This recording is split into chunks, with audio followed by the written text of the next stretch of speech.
Today I want to show you how to use samples with a cool bass lines for your beats. And this is inspired by the song Didn't You Know from Erykah Badu, which is produced by J Dilla, in which there's a very unique bass line which 100% comes from a sample. So when I was driving home from work today, I was listening to some samples and I found a very cool sample by Willie Hodge. And yeah, I'm gonna go ahead and take this sample from YouTube and turn this to a beat. So right now I'm on YouTube and I have the sample right here, which is called Out There. And what I'm gonna do is I'm gonna use the Chrome extension, which is called Volume Sampler, and press New Sample. And now I can press record right here.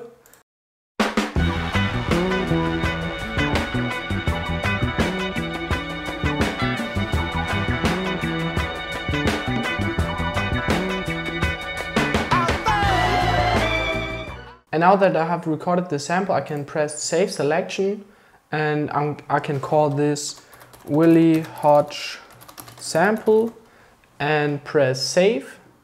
And now I can simply drag and drop this into my MPC software. And now I have loaded it into my MPC. So that's actually how easy it is.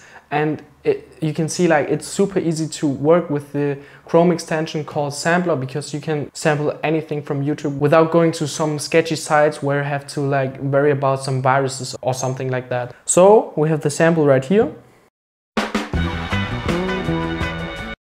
And the first thing that we want to do is zoom in a little bit and then adjust the start point.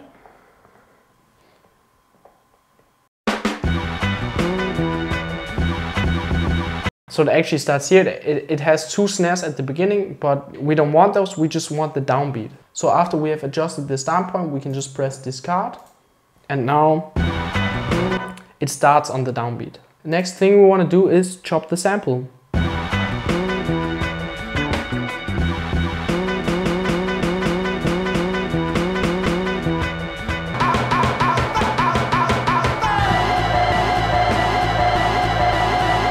Now I have chopped the sample, I have different chops. And the next thing we're gonna do is make a new program out of that. Go to main and select the program, which is Willie Hodge Sample. And I think I'm gonna go ahead and pitch this down, but I don't wanna pitch this sample too much because I don't wanna lose the idea of the bass. Like I don't wanna lose the identity of the sample and of the bass. So therefore I think I'm just gonna go ahead and pitch this down one semitone, like that. Next thing I want to do is tap the tempo.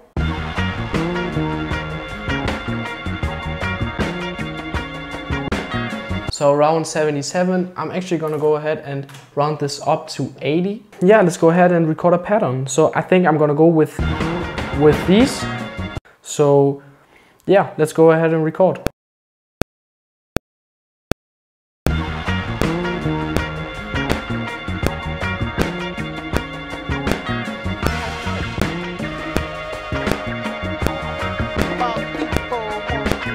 And I'm taking these,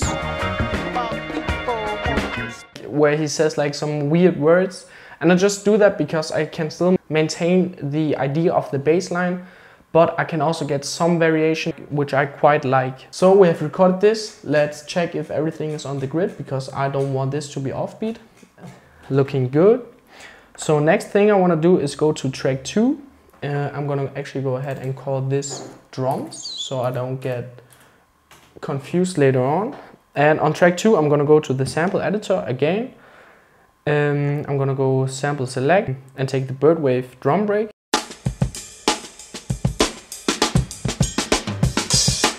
Before I do that, I will normalize the sample of Willie Hodge. So normalize and check for, yes, this is fine. Go to track 2, sample select, Birdwave drum break. And for this, I'm gonna go ahead to the chop page and select threshold. Make this a new program, hit main, make sure we're on track 2, and select Birdwave. And also I think I'm gonna pitch this down one semitone as well, just to make the kick a little bit deeper. Also, we have to make sure that we're in poly so we can layer the drums on top of each other. And I think I will go with a very simple pattern actually. Let's start with the hi-hat in 16 levels so we can get a variation in the velocity. Also, I'm gonna turn off time correction.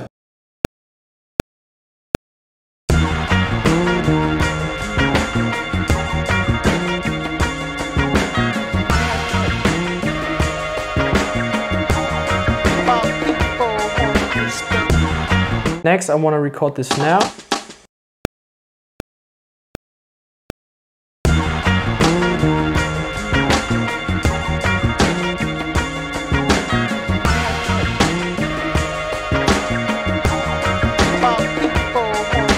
Also, I want to use this snare as a counter snare.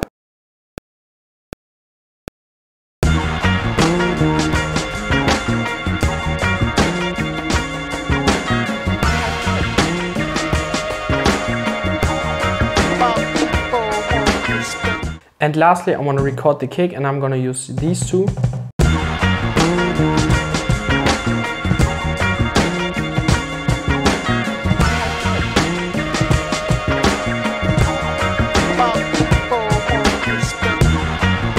And I'm going to apply my FX chain for drums. So now it sounds like this. And I will also go ahead and adjust some of these drums in the grid editor, just to make some of the sounds that are completely off, like a little bit more on the... For example, this. Like every time the kick is on the downbeat, I want that to be quantized. That sounds pretty good to me. I will also want to look if I can maybe find a open hat.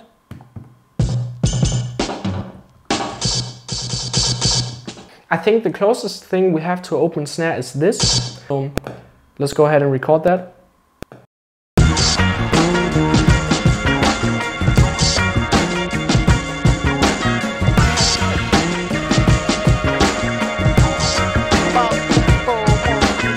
And actually, because this has a little bit of a kick in it, I'm gonna go ahead and choose a high pass filter so I can take the kick out. Like this. And also I want to turn it down and maybe pan it to the left side.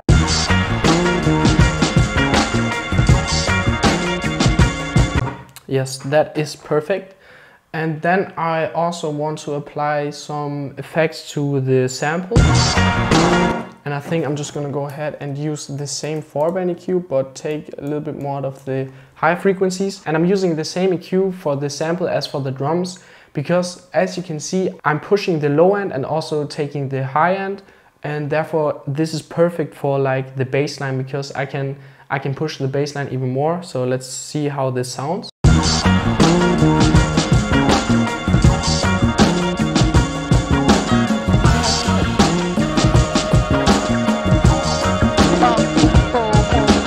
So I actually want to show you how you can mix your beats on the MPC Studio, because you have the touch strip which you can use as faders. So when you press the touch strip button, we're gonna press it until we get program level.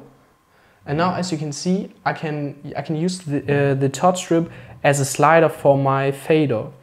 So I'm gonna put both at 0. So now nothing is playing. And I want to start with the drums. So back to touch strip and have program level. Now I'm just slow and steady again, gonna fade it in.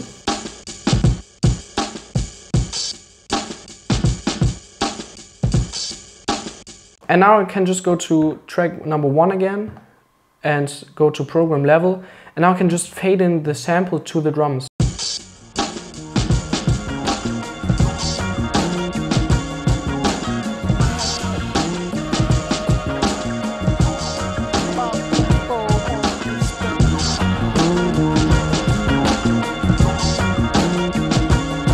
And the last and probably most important thing when you're doing something like this, where you use a bass line from a sample, is to sidechain it. And using Motherducker on this is so important, because you want the kick to blend in with the whole sample. So therefore, we're gonna choose the kicks that we used. I think it was those two. So we're gonna hit it, so it's selected, go to dynamics, Motherducker input, doing the same thing to the ghost kick.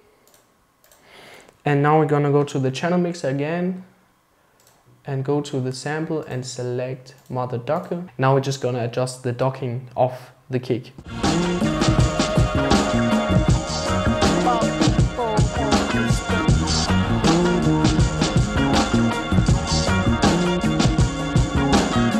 And I feel like for something like this, it's so important that you don't overdo your kick, because you want to have the focus on the bass line, because especially in this case, the bass line is so cool and so catchy, and we don't want to destroy it, or we don't want to take the attention away from that. And I feel like that is one of the most important things when you're making beats, or when you make sample-based beats, because you never want to take attention away from the one thing that you feel like is the most magical thing of the sample. So I'm definitely not 100% like satisfied with the mix, because I feel like the drums are a little bit too muddy and it's just not perfectly mixed. But honestly, like, I've had fun and I'm just gonna leave it as it is. So I'm just gonna go ahead and play the beat for you, and I really hope you enjoy, and see you in the next one.